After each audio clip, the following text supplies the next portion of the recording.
la clase, si Ya, puede ir compartiendo la pantalla. muy bien. Hoy, como dijo el doctor, va a dar la clase sobre glicoles, ¿sí? Continuando con el curso anual de toxicología, en honor a los 150 años del Hospital Ricardo Gutiérrez que se cumplen este año. Así que bueno, muchas gracias doctor por participar. Así que cuando quieran. Muy bien. Bueno, un gusto y para continuar con este ciclo de charlas sobre temas de toxicología en, en honor a los 150 años del Hospital de Niños Ricardo Gutiérrez, vamos a ver específicamente en ver este aspecto integral que tiene la toxicología, en donde vamos a tocar una de las intoxicaciones graves, por suerte no tan frecuente, pero que se tiene que tener en cuenta en los diagnósticos diferenciales. Y en esta otra parte importante que tiene y que debe su origen en la toxicología, que es la toxicología legal, un poco para cerrar y ver la importancia de cómo se integran estos conocimientos médicos, la sospecha clínica y el trabajo mancomunado con la justicia que logra a veces encontrar o detectar cuando ha habido alguna situación intencional con causas criminales. Y dentro de esto vamos a ver lo que hace la intoxicación por glicoles, donde dentro del grupo de los alcoholes, donde tenemos la mayor conocimiento por lo habitual, que es la intoxicación por etanol o intoxicación etílica, que conocemos todo su impacto en cuanto a lo social, en cuanto al impacto sobre la salud, y por ser una de las sustancias psicoactivas de venta libre, la de mayor prevalencia a nivel mundial. Tenemos también otro grupo de intoxicaciones, como es la intoxicación por metanol, muy importante, algunas décadas atrás, donde nos encontramos que el típico alcohol de quemar eh, estaba conformado por metanol o alcohol metílico, y que esto llevaba a que tuviéramos muchas intoxicaciones por este alcohol. Esto desapareció y hoy es historia, tal vez los que hoy nos escuchan lo ven como algo muy, muy lejano, pero esto era que a los etilistas lo podían conseguir en distintas tiendas, y esto les ayudaba un poco por error a consumirlo y terminar con la amaurosis y el riesgo que conocemos de este alcohol metílico. Hasta que el Ministerio de Salud de la Nación logró que el alcohol conocido como alcohol de quemar sea hoy alcohol etílico desnaturalizado, en donde con colorantes y odorizantes no lleva el estampillado y no puede usar para preparar bebidas, y esto disminuyó o desapareció esta consulta frecuente que teníamos en los centros de toxicología, quedando limitadas las intoxicaciones por alcohol metílico exclusivamente a ciertas áreas donde lo utilizan en las prácticas, por ejemplo, en laboratorios o en algunas partes industriales, siendo realmente casos a veces muy, muy aislados. Pero sí, la que hoy vamos a desarrollar, que es la intoxicación por glicoles, ha pasado a ser alguna de las consultas frecuentes por ciertas características y por la disponibilidad que tiene, donde nosotros podemos tener acceso a estos glicoles a través de distintos productos de uso cotidiano, que podemos comprarlos, obtenerlos hasta en los supermercados. Por eso vamos a ver esta evaluación, cómo podemos diagnosticarlas y cuál es el manejo adecuado de estos pacientes que están intoxicados por estos alcoholes superiores, que son los glicoles.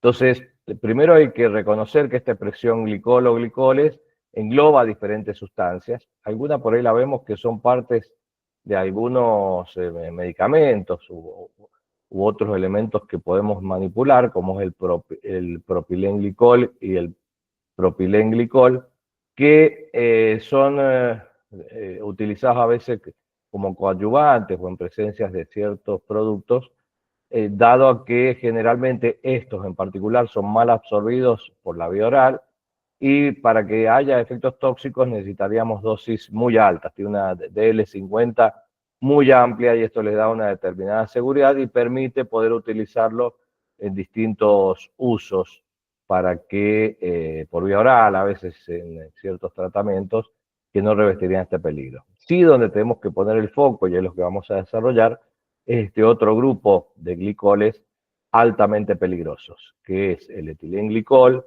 el dietilenglicol, el trietilenglicol y el tetraetilenglicol, que estos alcoholes superiores tienen una toxicidad similar y se absorben muy bien por vía oral, que es donde nos genera estos cuadros críticos.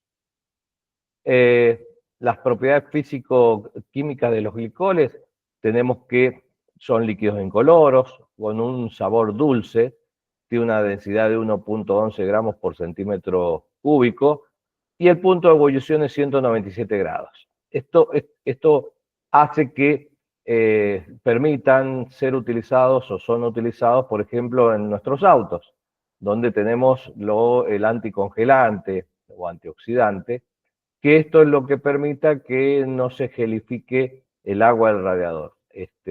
Siempre por ahí ponemos el ejemplo que cuando ponemos en el freezer una bebida destilada, un vodka, vemos que no se congela. Esto es por el bajo punto de congelamiento que tienen los alcoholes. Entonces, esto llevó a que si nosotros le agregamos alcohol al agua del radiador, no se iba a congelar. El hecho es que si ponemos alcohol etílico o metílico, a la temperatura que alcanza el circuito de agua del auto, se evaporaría y tendríamos que estarlo rellenando permanentemente. Ahora, con el uso del etilenglicol, que tiene un punto de ebullición muy elevado, como ven, por arriba de 197 grados centígrados, esto permite que pueda venir para el uso en el radiador, que alcanza estos casi 90 grados. Y esto hace que no se evapore. Y que las concentraciones que vamos a usar es para saber en qué punto vamos a movilizarnos, en qué región, para que no se nos congele el circuito de agua del auto. Por eso vemos en los envases cuando se compran la dilución, en qué porcentaje lo ponemos, porque de acuerdo al porcentaje glicol, agua, es el punto de congelamiento que queremos evitar. De ahí es porque está presente allí en estos elementos. Y también es parte del líquido frenos. Esto hace que esté también disponible en este tipo de productos que usamos en los vehículos. Habíamos dicho que el propilenglicol es menos tóxico y es el que a veces está presente en ciertos fármacos o alimentos, y que para que realmente produzca una dosis tóxica tendríamos que ingerir grandísimas cantidades, y por eso lo marcamos para marcar la diferencia, es decir, cómo uno tan venenoso y el otro no, que tiene que ver con estas propiedades físico-químicas. Vamos a tener que la absorción por vía oral es rápida del etilén, dietilenglicol, y que esto hace que genere el cuadro tóxico en las primeras horas de ingesta, y que esto nos tiene que alertar y estar atentos a la premura con que debemos actuar cuando a veces vemos a algún paciente que denuncie que ha tomado este tipo de productos. Y el otro aspecto a tener en cuenta y que vamos a desarrollar es que su metabolismo, igual que el etílico, es prácticamente hepático, y ahí va a estar la clave de lo que hace a las complicaciones médicas y al tratamiento antibiótico que vamos a utilizar. Entonces, centrándonos en los que nos preocupan, que es el etilón y dietilenglicol, presentes en el líquido anticongelante de los autos y en el líquido de freno, también son utilizados como solventes de ciertas pinturas u otros elementos que pueden estar. Lo que lo hace a veces peligroso es que no tiene color, no tiene olor, es poco volátil por estas características del punto que tiene de ebullición, y que además de los usos de refrigerantes y anticongelantes en los radiadores, también están presentes en reveladores fotográficos y otros procesos.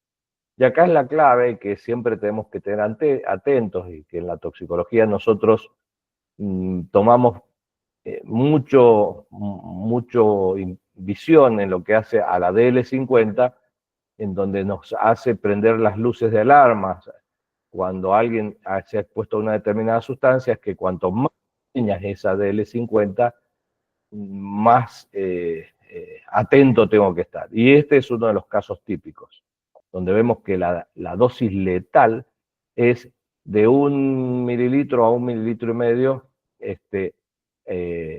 para producir la muerte por kilo de peso. Entonces, aunque sea mínima la cantidad que se vio expuesta a la persona, tal vez no llegue a esa dosis letal, pero sí va a tener un cuadro tóxico que puede desencadenar todos los procesos metabólicos que pueden llevar a la muerte ante algún problema en la atención oportuna. Entonces, siempre todo consulta que nos hable de una exposición, aunque sea mínima e insignificante, es un paciente que debe quedar en observación y se debe hacer todo el procedimiento para darnos la total certeza de que no aparece algún efecto tóxico de la exposición a esta sustancia. Fíjense ustedes que con solo 70 mililitros de este preparado puede producir la muerte en un adulto. En un niño son cantidades muchísimos menores y ahí es donde tenemos que prestar especial atención.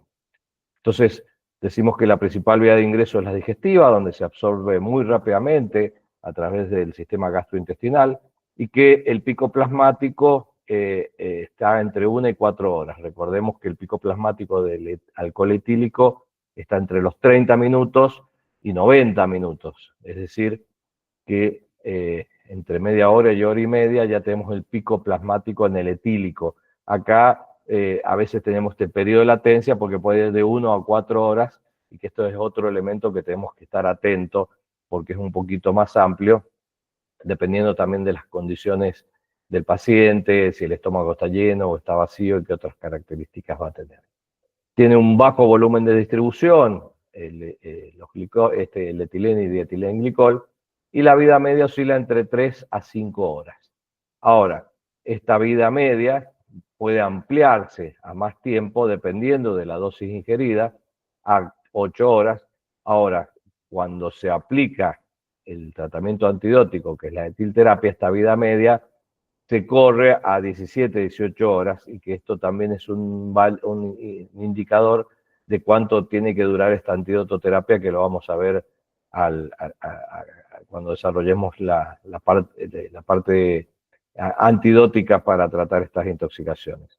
Y como habíamos dicho, el metabolismo acá es clave, ya que el 90% se realiza a nivel hepático. Y ahí decimos que es clave porque este proceso es el que transforma al etilenglicol, que por sí en su presencia no es, pero cuando sufre estos procesos de degradación a nivel hepático, genera metabolitos que son los responsables del efecto deleterio que tiene la ingesta de este tipo de compuestos. Recuerden que estos metabolitos son los que van a generar el daño. ¿Y cómo es esto?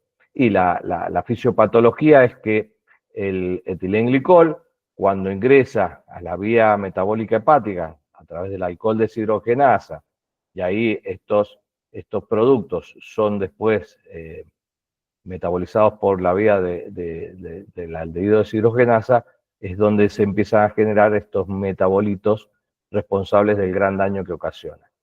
Donde vamos a tener que aquí el etilenglicol principalmente va a convertirse en ácido glicólico, en glioxilato y oxalatos a través de la segunda etapa del alcohol deshidrogenasa.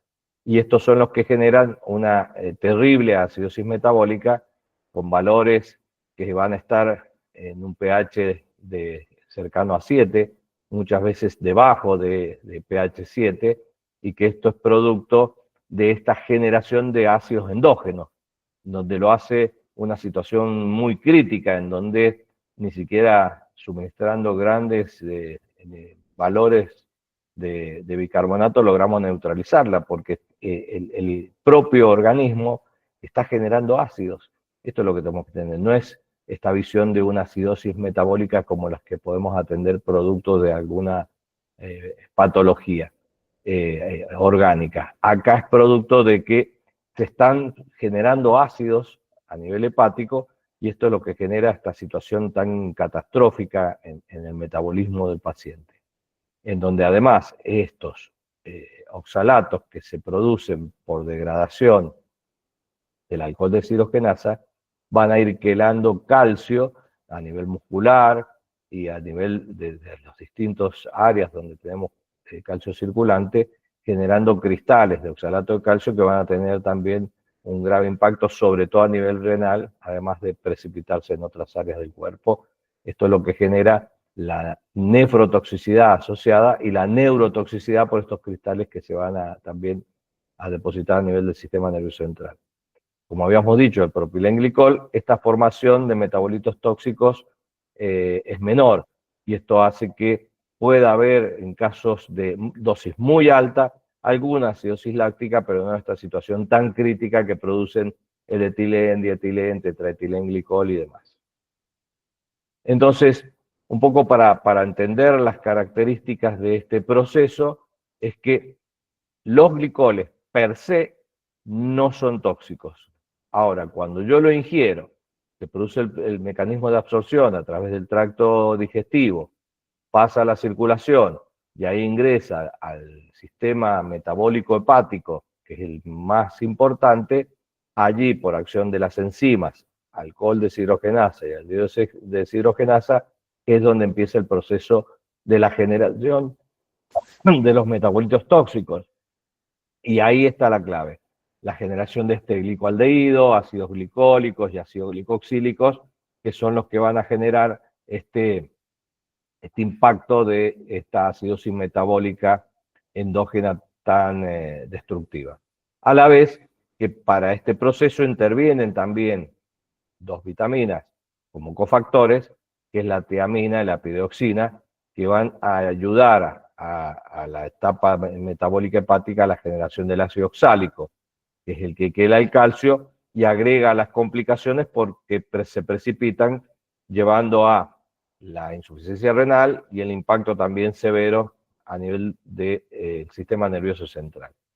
Recordemos que el dietilenglicol no forma ácido oxálico ni oxalatos, pero el etilenglicol sí.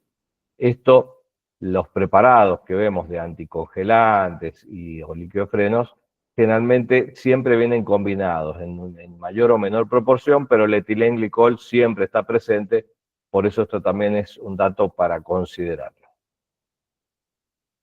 Entonces, una vez que se produce la ingesta, se produce el periodo de absorción, de distribución y de metabolización, ahí estos metabolitos generados por vía hepática van a disparar el toxíndrome característico o el cuadro clínico tóxico que van a tener, que se divide en 3 fases, en donde la vamos a dividir en una primera fase, que es dentro de las primeras 12 horas post ingesta, que es la fase neurológica, que acá inicialmente el paciente va a tener un estado de embriaguez clásico. Es un paciente que va a tener una disartria, puede tener ataxia.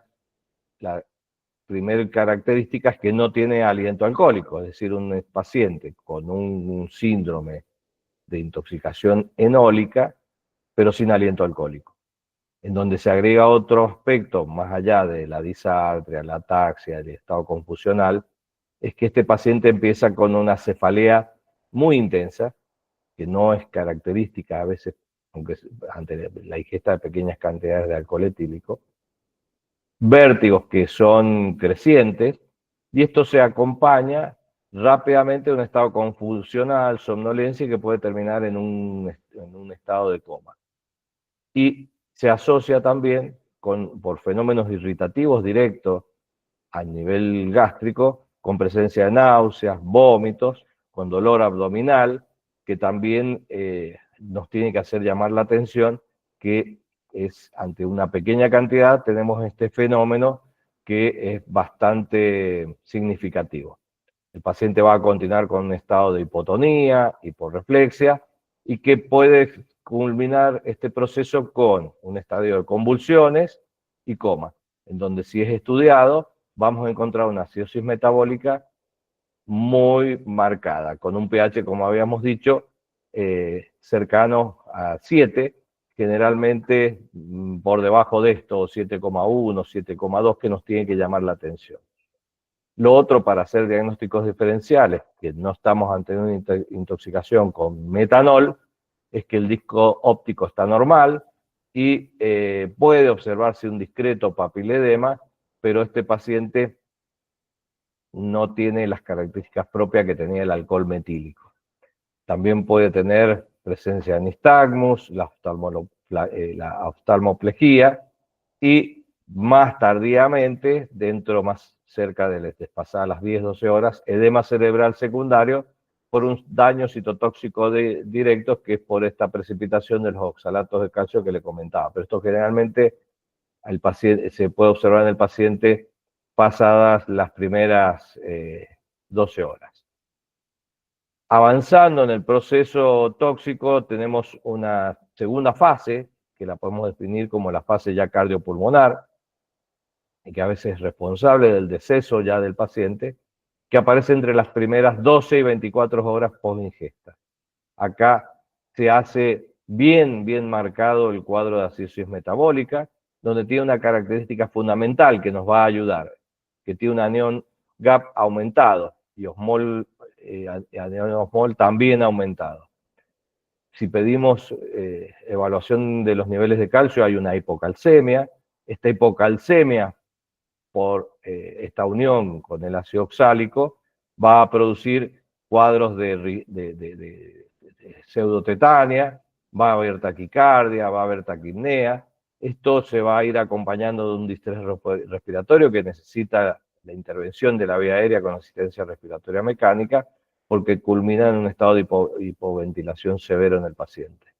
A nivel sistémico, estos oxalatos de calcio, como habíamos dicho, que ya se empiezan a precipitar pasadas las primeras 12 horas, va a tener impacto directo a nivel renal, que lleva a una falla renal aguda, a nivel cardíaco, con las complicaciones a nivel cardiovascular, y a nivel cerebral, con estos fenómenos de convulsiones y coma que puede tener, y también impacto a nivel pulmonar. Generando toda esta falla multiorgánica, un colapso cardiocirculatorio que culmina con la muerte del intoxicado. Y finalmente tenemos una tercera etapa, que es la de la etapa renal, y que esto lo tenemos que conocer. Esta etapa renal, si sobrevive el paciente pasadas las primeras 24 horas, entre 24 y 72 horas post ingesta, ya vamos a tener este daño renal directo por acción del glicolato y la precipitación de los cristales de oxalato de calcio a nivel intratubular, que va a generar una oliguria con una necrosis tubular aguda que lleva a la insuficiencia y la necesidad de hemodiálisis de estos pacientes.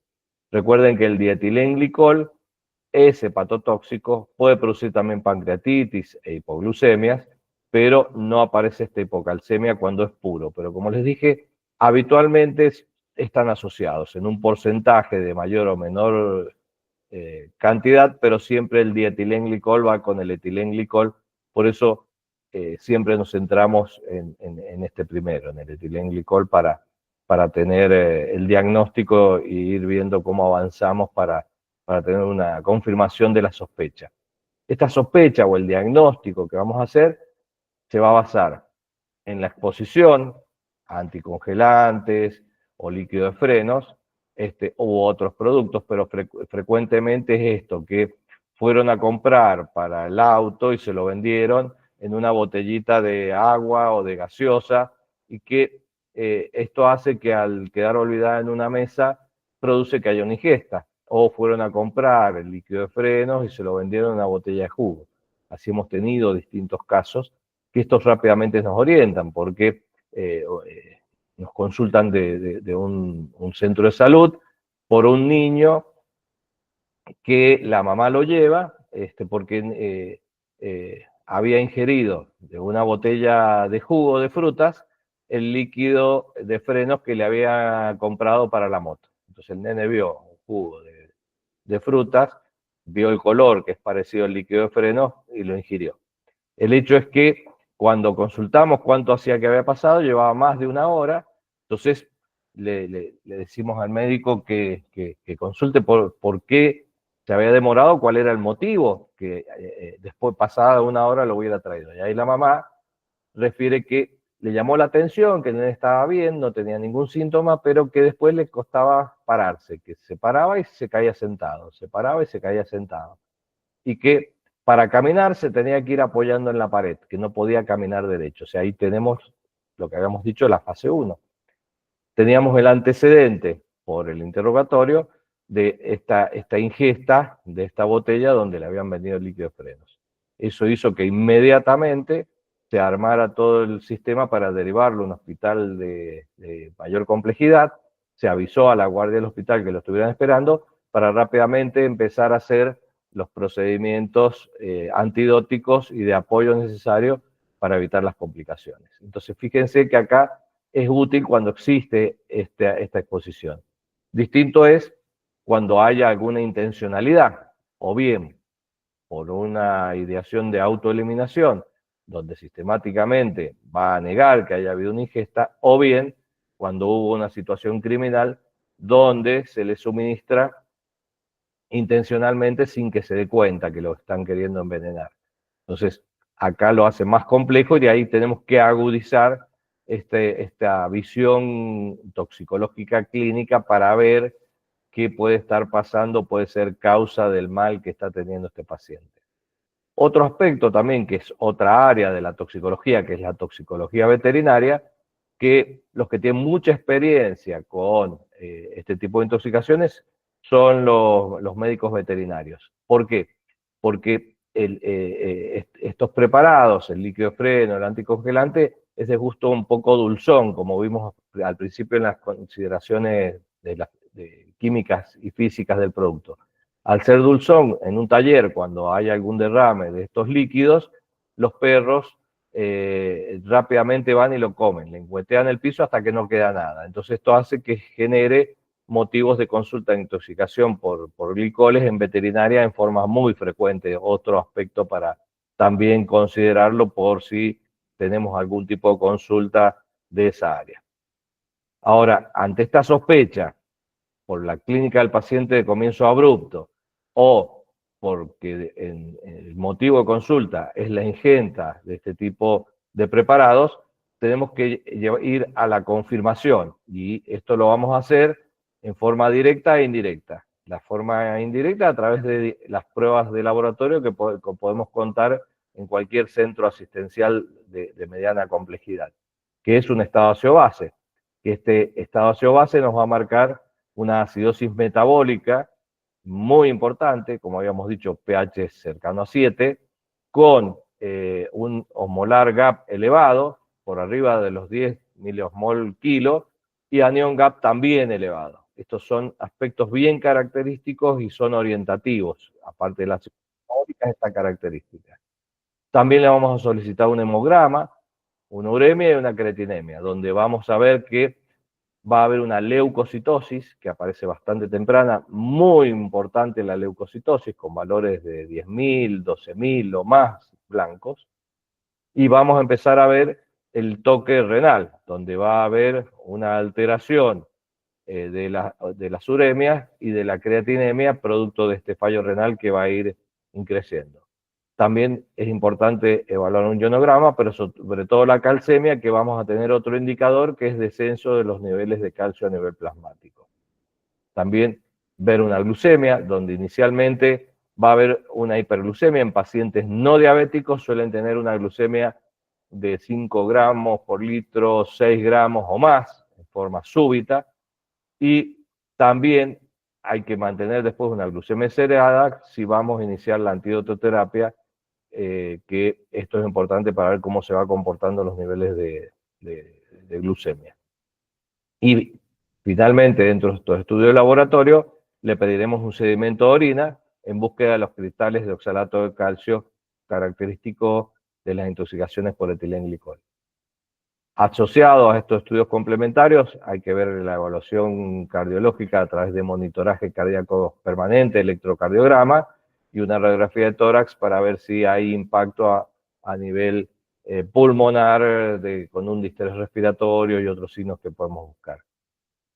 Sí existen métodos confirmatorios para detectar la presencia del etilenglicol, pero es muy complejo, es muy difícil. Cuando hablamos con el área de bioquímicos, se hace a veces realmente dificultoso poder detectarlo, pero ahí sí tienen la técnica a punto. A través de la cromatografía de gases se puede llegar a encontrar la presencia a nivel sérico de los glicoles. Entonces recordemos como datos guiones que nos tienen que hacer pensar en esta intoxicación de acidosis metabólica con anión GAP elevado y el hallazgo de los cristales de oxalato de calcio en orina es lo que nos va a llevar a esta sospecha clínica de intoxicación por glicoles, y lo que habitualmente podemos contar en la mayoría de todos nuestros centros asistenciales.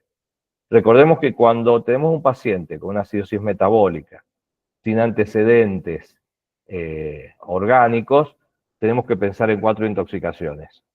La intoxicación por glicoles, intoxicación por metanol, intoxicación por metformina, que está presente a veces en las tentativas suicidas, en adolescentes que a veces están tratados por algún trastorno, están medicadas con metformina, por ejemplo, cuando hay algún trastorno metabólico.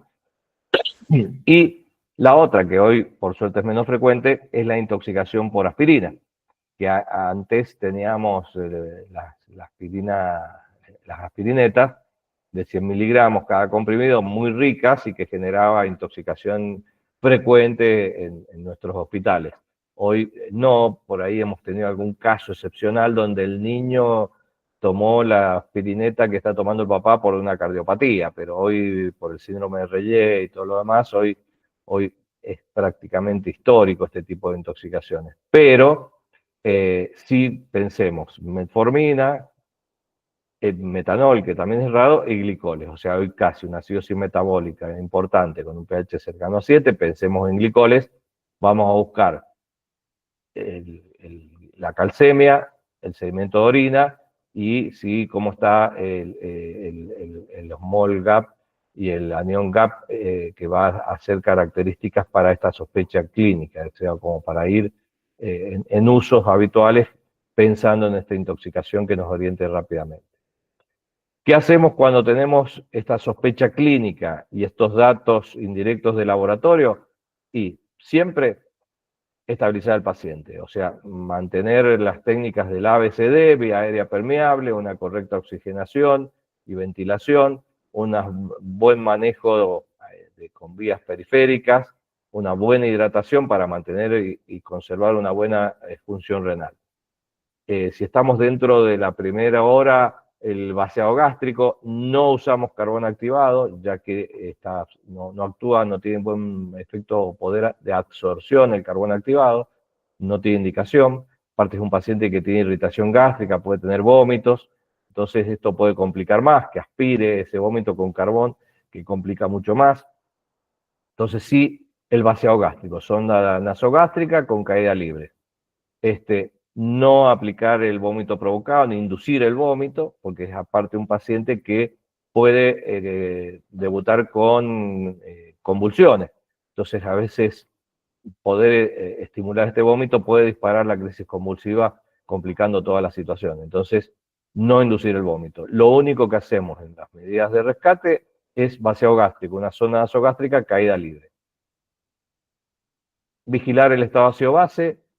Si hay convulsiones, tratarlas con diazepam endovenoso y empezar con el control de esa acidosis metabólica con el aporte de bicarbonato, pero sabiendo que es muy difícil porque no es una clásico acidosis metabólica orgánica, sino que acá tenemos que va a ser específicamente es importante que el cuidado que tenemos que ver de estos pacientes es una producción endógena de ácidos. Entonces no alcanza el bicarbonato que ponemos, que son cantidades extraordinarias, el paciente sigue con esta acidosis y agravándose. Sí, hacer aporte de calcio para tratar la hipocalcemia y el aporte de tiamina y piridoxina a razón de 100 miligramos día intramuscular o endovenoso para el caso de las intoxicaciones por etilenglicol, porque es un cofactor que va a estar actuando y va a necesitar que le hagamos el suplemento. ¿Cuál es el tratamiento? Y el tratamiento que vamos a tener es, el ideal es el fomepisol, que es el 4-metilpirazol. No contamos con este antídoto en Argentina, es muy costoso, tiene como la mayoría de los antídotos, tiene un costo muy elevado, pero sería el ideal, ¿por qué? Porque es un inhibidor de la alcohol deshidrogenasa, es decir, habíamos dicho que los glicoles per se no son tóxicos, lo que lo convierte en un riesgo tóxico es el hígado, cuando entra en este metabolismo del alcohol deshidrogenasa que genera los metabolitos tóxicos. Por lo tanto, si yo freno este proceso, no hay metabolitos tóxicos, por lo tanto no hay intoxicación. Entonces, la clave de este antídoto es que freno el proceso de entrada. Inhibo el alcohol deshidrogenasa, el glicol queda como tal en sangre hasta que es orinado en forma inalterada sin ningún riesgo del paciente. Por eso es que esta vida media, como vimos al principio, se prolonga más de 12 horas. Entonces, porque no es metabolizado, entonces se va orinando sin generar daño. La dosis usual del 4-metilpirazol es de 15 miligramos kilo endovenoso. Como les decía, no contamos con ellos en Argentina. Y en Estados Unidos lo tienen en uso y que a veces se puede requerir. Hay países de una intoxicación que hubo importante por metanol en Centroamérica. Estados Unidos le ayudó y pudieron conseguir, y esto mejoró mucho el pronóstico de los cuadros de intoxicación que habían tenido por alcohol metílico en una de las fiestas, que habían tomado aguardientes de mala calidad, que venía con altos valores de metanol, y que esto sirvió de utilidad, pero son situaciones excepcionales. Entonces, recuerden que la indicación de este antídoto es cuando tenemos la sospecha clínica y la acidosis metabólica, que es una indicación. Pero sí contamos, y que es lo que usamos habitualmente en nuestro país, es la etilterapia, acompañada cuando en los casos más severos con hemodiálisis. La etilterapia tiene un muy bajo costo. Esto sí necesita el control permanente del paciente durante estas 12 a 18 horas para evitar que estos glicoles pasen y generen los metabolitos tóxicos. ¿En qué se basa la técnica de la etilterapia? Vamos a tener que el etanol tiene una mayor afinidad hacia el alcohol deshidrogenasa que los glicoles. Por lo tanto, si nosotros le ofrecemos a este alcohol deshidrogenasa alcohol etílico, ocupa toda su función en metabolizar el etílico. Por lo tanto, quedan en espera estos glicoles, y mientras están esperando su turno para ser metabolizados, el riñón va haciendo su acción y lo va excretando en forma inalterada sin generar el proceso tóxico. Esa es la clave. Sencillo, práctico y de bajo costo, que nos permite tener éxito en muchísimas intoxicaciones. Nosotros acá en el Hospital de Niños tenemos 2 a 3 casos por año de forma accidental, por esto del el dispendio de productos anticongelantes, líquido de freno, en botellas de jugos u otros preparados. Y en los casos graves, en los casos donde hay daño importante a nivel renal, se asocia a la hemodiálisis, que también mejora la recuperación de estos pacientes. Entonces, la clave de la etilterapia, que usamos el alcohol medicinal, disponible en todos los centros sanitarios, es que este etanol compite con los glicoles a nivel de la enzima alcohol deshidrogenasa, disminuyendo la generación de metabolitos tóxicos y que los responsables de la muerte del paciente. Este alcohol etílico se puede administrar o bien por vía oral o bien por vía endovenosa. El riesgo por vía endovenosa es que generan cuadros de flebitis muy importantes, por eso a veces nosotros utilizamos la vía oral a través de una zona nasogástrica, de pequeño calibre, tratando que ingrese hasta nivel duodenal, acompañado con protección gástrica, porque son pacientes no acostumbrados a ingerir, niños en la mayoría de los casos, donde hacemos una muy buena protección gástrica por el fenómeno irritativo propio del alcohol, y por eso también tratamos que llegue a nivel duodenal, donde a su vez es donde se absorbe en mejor medida el alcohol etílico. Solo se absorbe un 20% del alcohol etílico a nivel gástrico y un 80% en la primera porción del duodeno, por eso tratamos que llegue hasta allí la sonda. Y el objeto es tratar de mantener niveles de alcoholemia que estén entre 1 a 1,5 gramos litros. El paciente está con un estado de embriaguez. Esto es importante que estos pacientes estén muy bien controlados en su nivel de glucemia, por eso después hacemos controles de glucemia seriado. Pues recuerden que el alcohol etílico bloquea la gluconeogénesis, entonces tiene que irse haciendo aportes de glucosa para evitar que haya una hipoglucemia. Por eso este control seriado mientras dure el tratamiento de la etilterapia. El preparado que vamos a utilizar es el alcohol medicinal diluido al 20% a través de la zona nasogástrica. Entonces, como para tener una idea, se preparan 200 mililitros de etanol diluido en 800 de dextrosa o alguna gaseosa dulce. Esto en algunos pacientes se le puede dar a tomar, pero lo más fácil es mantener un goteo permanente con zona nasogástrica, por lo tanto lo preparamos con una dextrosa y que esto nos va a permitir tener un mejor control y hacer este goteo permanente durante este lapso de tiempo. Si optan por la vía endovenosa, acá utilizamos etanol absoluto, estéril por supuesto, apto para uso endovenoso, y ahí calculamos la necesidad de etanol para 6 horas. Y el etanol absoluto en suelo, glucosado al 5% en el frasco de 500 mililitros, se va pasando en estos periodos de cada 6 horas. Entonces, un poco el esquema que vamos a tener para esta etilterapia, lo vamos a dividir en pacientes alcohólicos y en pacientes alcohólicos crónicos. Esto tiene que ver por la tolerancia hepática que tienen y ahí tenemos que ajustar la dosis por su metabolismo mayor. Entonces, la dosis de ataque es por vía de zona nasogástrica o por vía enteral, es de 4 mililitros kilo al 20%. Si optamos por la vía endovenosa es de 1 mililitro kilo en 50 mililitros de solución glucosada al 5% a pasar en 1 hora, en 60 minutos.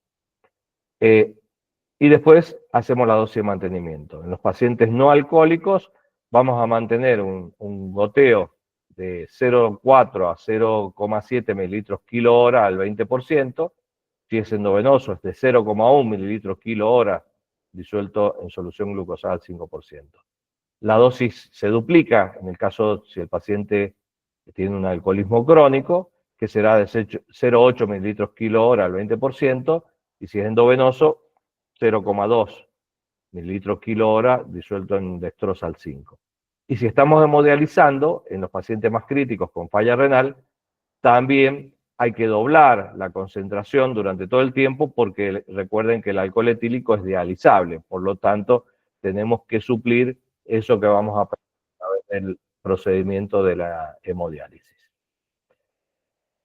¿Cuándo se va a hacer hemodiálisis?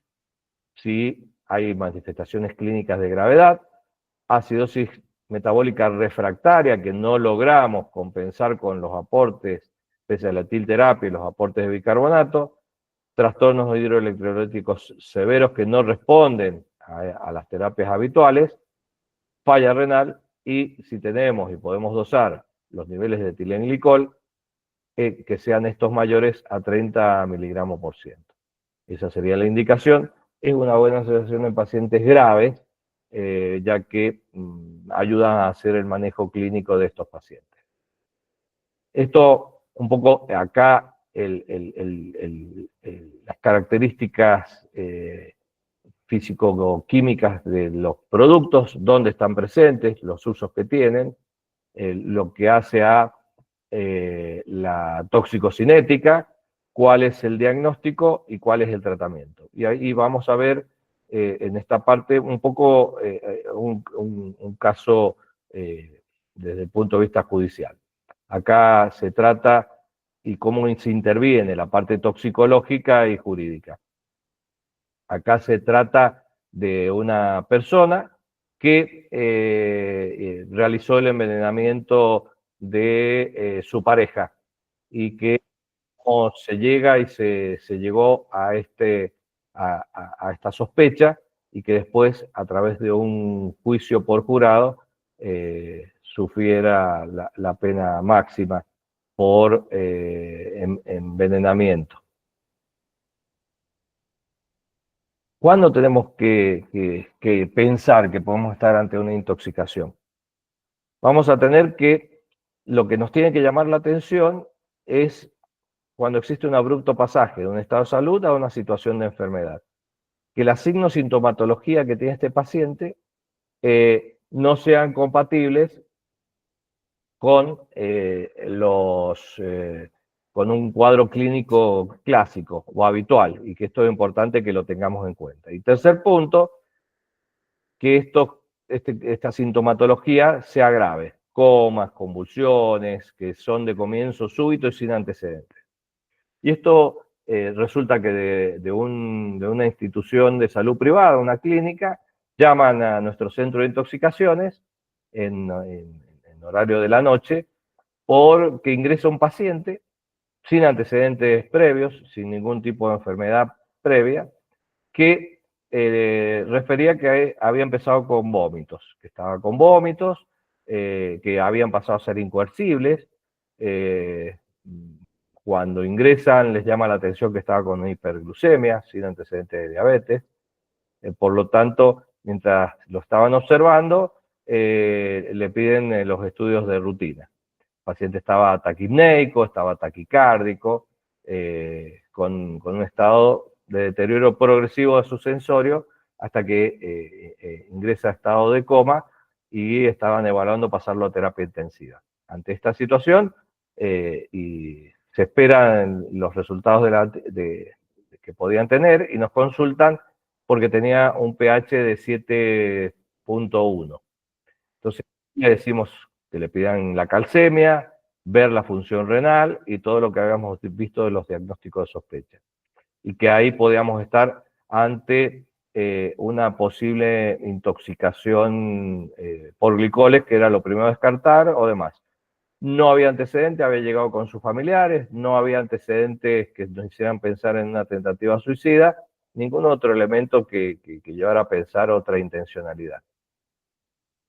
Pero dejamos abierto eso. Y el motivo de consulta que nos hacían también era que, según decía su pareja, que él se estaba tratando por un problema en piel que podía estar relacionado con unos problemas a nivel de piel y que estaba tomando, que le habían dado para aplicarse un producto que era ácido icógico para el tratamiento de la piel, y si eso podía tener relación. Hacemos la búsqueda y eso no genera este tipo de fenómenos, y tampoco coincidía, porque decían que él tenía, era para unas manchas que tenía en la piel, y el uso era para todo lo contrario. Entonces tampoco había una coincidencia y le generamos la duda y esperamos que nos den el resultado del resto del laboratorio. Al no tener más noticias durante toda la noche, a la mañana llamamos a la institución para ver cuál era el resultado del laboratorio, y resulta que nos dicen que el paciente había fallecido. Ante la sospecha que habíamos indicado, que no nos cuadraba las características del paciente, este paciente deciden no hacer el certificado de función y que lo iban a remitir al cuerpo médico forense para ver la causa de muerte. Ahí yo me comunico con forenses explicando las sospechas que teníamos, que podía haber presencia de glicoles, para un poco agilizar la búsqueda y la pesquisa de los médicos del Ministerio Público Fiscal. Y eso queda ahí. Cuando encuentran estas alteraciones del Ministerio Público Fiscal, la fiscal interviniente nos llama para ver la opinión toxicológica, en donde nos da la compulsa de la historia clínica de este paciente. Y ahí empezamos a ver las características que nos llevan a la sospecha por la evolución y los datos laboratorios en las pocas horas que estuvo internado de esta sospecha por glicoles. Un poco para ver cómo nos orienta y nos lleva a esta situación. Una vez que se ve esta situación y por pesquisa que hicieron de Fiscalía, en donde encuentran en los secuestros de celulares que esta persona, la pareja de que ya había fallecido, había estado haciendo búsqueda en Internet de métodos para matar sin dejar rastros, cómo borrar información de búsqueda y demás, queda imputada y detenida.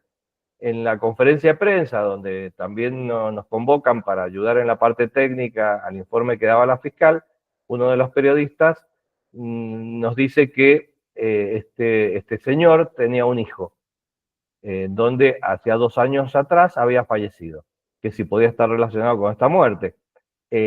Ahí, por el tiempo pasado, por 2 años, tratarse de sustancia orgánica, me refiero que es poco probable que se encuentre algún rastro, algún elemento, y que este niño había estado internado en el hospital de niños, y que bueno, que si no habían encontrado ningún aspecto, probablemente no estuviera relacionado. Ahí es donde, en comunicación con la fiscal, se decide pedir la compulsa de la historia clínica de este niño, la envían del hospital, y ahí cuando hacemos el análisis de la historia clínica, vemos que es un paciente que tenía también toda una evaluación, leyendo el diario del lunes, compatible con una intoxicación también por etilenglicol.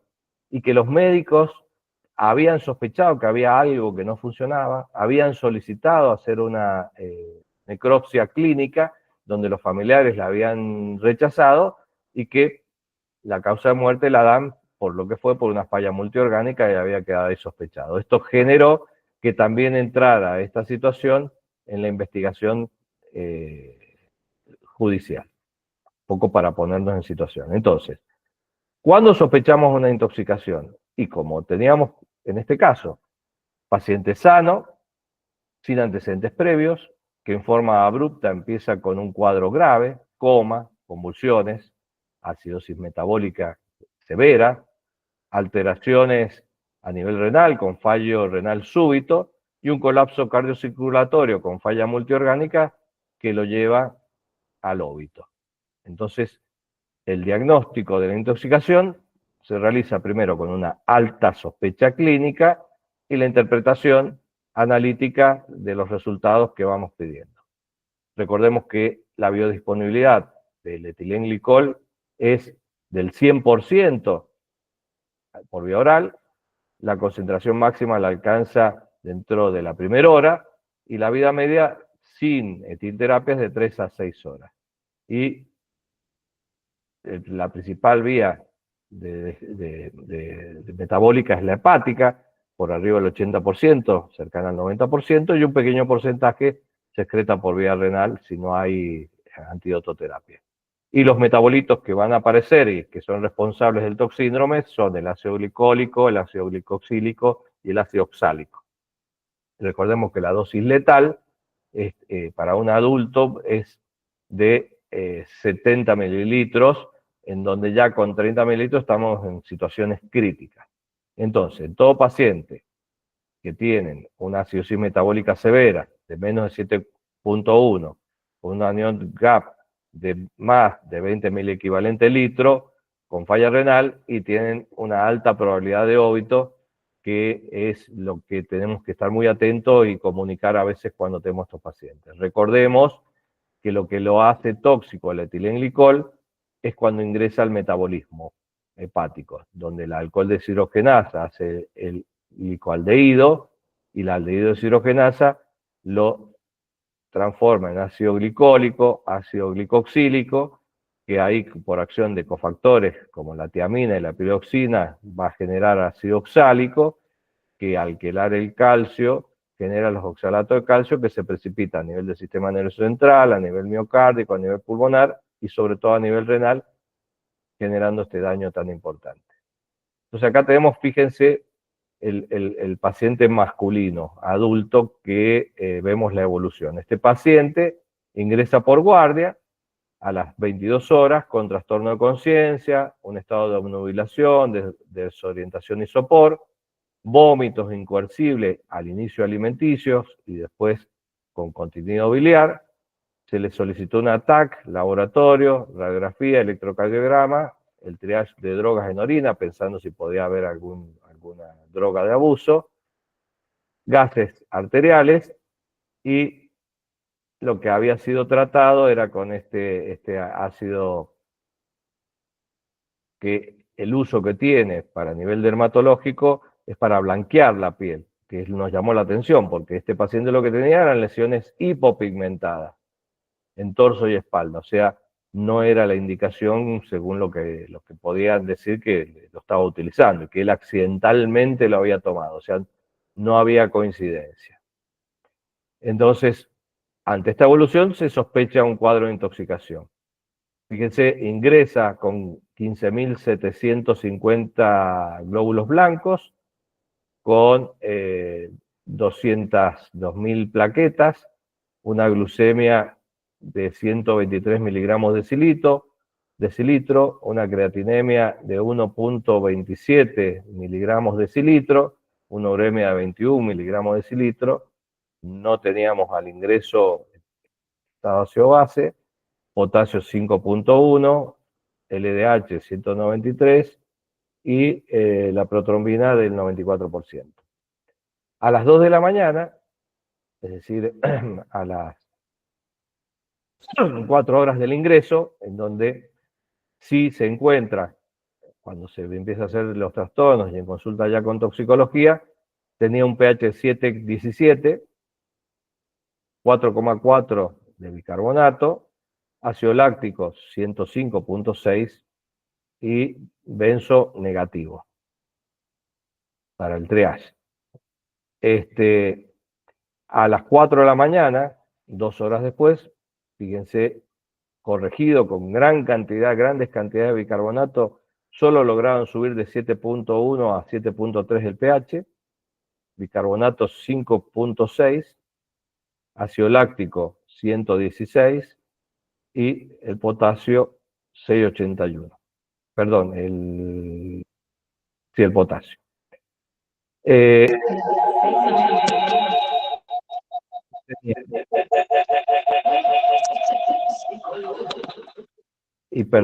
paciente estaba hipertenso, taquicárdico, ahí había un micrófono encendido. Es intubado, el paciente empieza con un cuadro febril, los blancos de 15.000 que tenía el ingreso pasan a casi 19.000, las plaquetas caen a 171.000, y las glucemias estaban en 150 miligramos de decilitro. Fíjense ustedes cómo va empezando a tener un deterioro de la función renal, el pH cuesta corregirlo, sigue en 7.3, y cómo va generándose y cae también la protrombina. A las 19 horas empieza con el trastorno a nivel de glucemias que siguen en aumento, la falla renal, 4,59 de creatinina, y vemos el pH que no logra ser corregido, al contrario, cae prácticamente a 7. Hasta que a las 21 horas hace el paro cardíaco, sigue con fiebre persistente que no logran descenderla, hipocalcemia, y el pH que se mantiene prácticamente en 7 con la falla renal marcada, y hace un paro cardíaco a las 8 de la mañana al día siguiente. A nosotros nos llaman acá, cuando llevaba ya en terapia intensiva, con estas características. Nos llaman por este pH 7.05 y por la falla renal.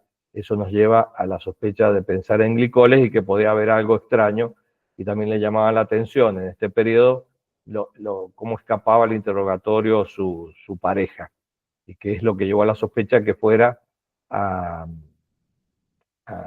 que hubiera habido una intencionalidad. En total, desde el ingreso hasta el óbito, fueron de 35 horas.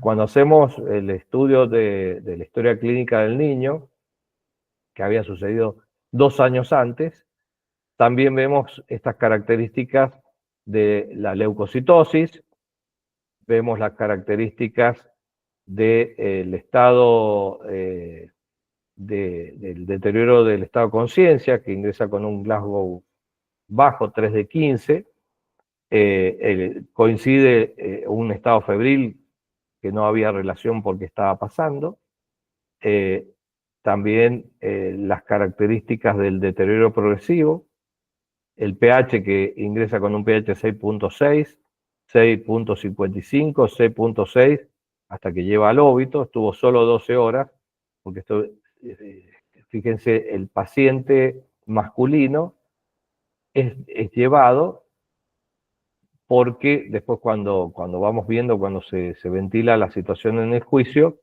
este paciente se había empezado a sentir mal y que esto empezaba cuando la pareja le llevaba un jugo de naranja para que mejorara, para su estado de malestar general. Y después que tomaba este jugo de naranja, empeoraba el cuadro con vómitos, malestar. Cuando vomitaba este jugo de naranja, el perro quería ir desesperado a comerlo y ella lo sacaba corriendo al perro, por esto que decíamos que al ser dulzón lo buscaba.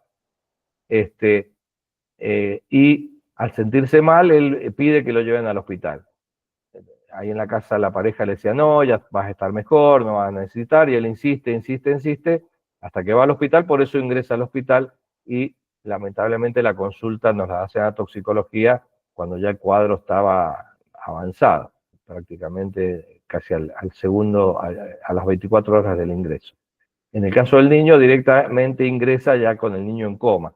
No hubo este periodo, por eso el periodo de internación es más breve y fallece más rápidamente.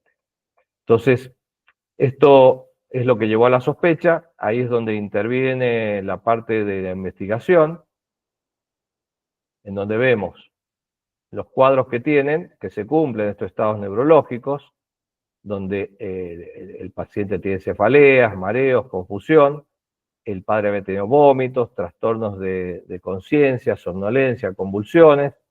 El niño también tuvo un cuadro similar, que eso lo transitó en la casa, y por eso avanzó, llegó con este pH de 6, mucho más deteriorado el niño. Tiene la segunda etapa, ambos, con la acidosis metabólica severa, potasio elevado, creatinemia elevada, calcio iónico bajo, cristales de oxalato de calcio que se confirmó en el padre, en el sedimento, y también en la necropsia, donde se observía en la anatomía patológica del riñón que se hizo al cadáver, la presencia de los cristales que se veían perfectamente. Y el niño, cuando lo observamos, tenía iguales características, igual el trastorno de coagulación. Y finalmente, ambos fallecen por una falla multiorgánica, insuficiencia renal aguda, falla cardiovascular, fiebre e hiperglucemia, que hubiera sido el certificado de función, como fue en el caso del niño, en el adulto, si no hubiera existido esta sospecha de que podíamos estar ante una intoxicación. Por eso es clave, y este caso es de suma utilidad, para ver que si tenemos esta visión de esta sospecha de que algún proceso de comienzo súbito, grave, con trastorno, puede ser de causa orgánica, puede ser de causa metabólica, pero también de causa tóxica.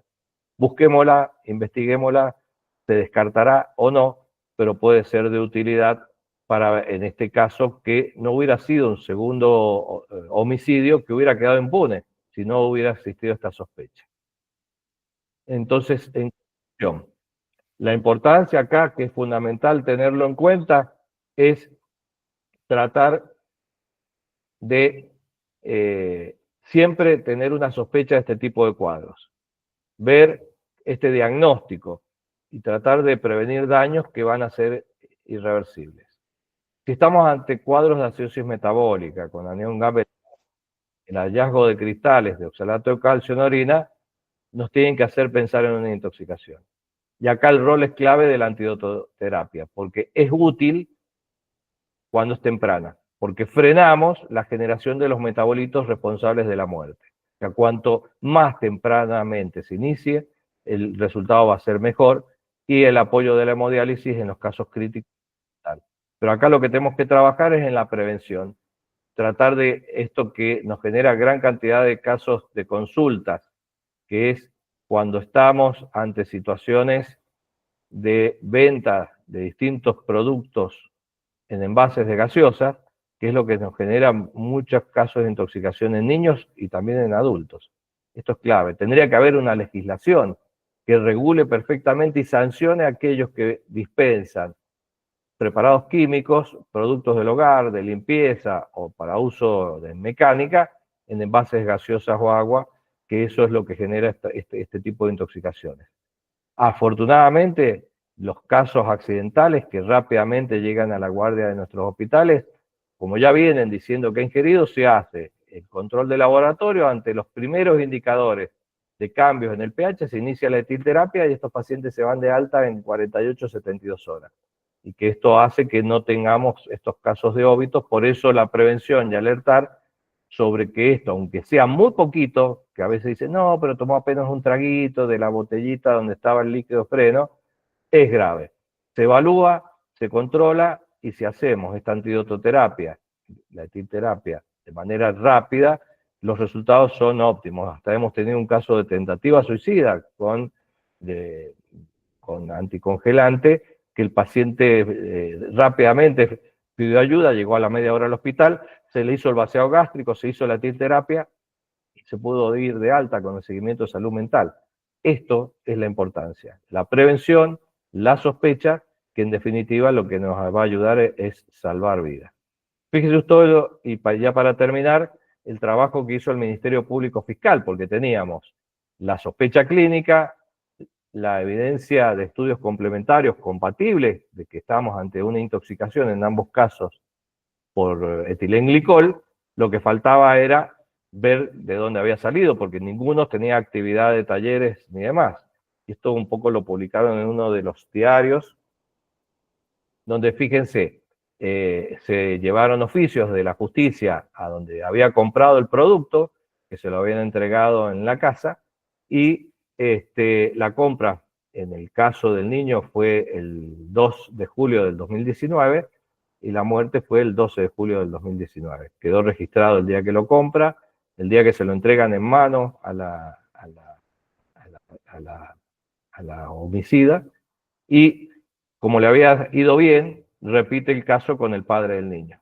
Esto fue el 28 de enero del 22, que hace la compra, lo recibe el 3 de febrero del 22 y unos días más fallece. O sea, el hecho es que en el segundo momento se sospechó, se pensó, y esto llevó a que pudiera, a través de la investigación judicial, presentar, hacer la imputación, que fuera un juicio por jurado y por decisión de los ciudadanos. Ante la evidencia que quedó demostrado, se fue declarada por unanimidad culpable de homicidio en estas dos situaciones. Así que bueno, espero que haya sido de utilidad. Ver a veces cómo trabajando en equipo se pueden llegar a situaciones, conclusiones, y bueno, un poco mezclando la realidad con la toxicología y la importancia que tiene este trabajo. Así que bueno, muchas gracias.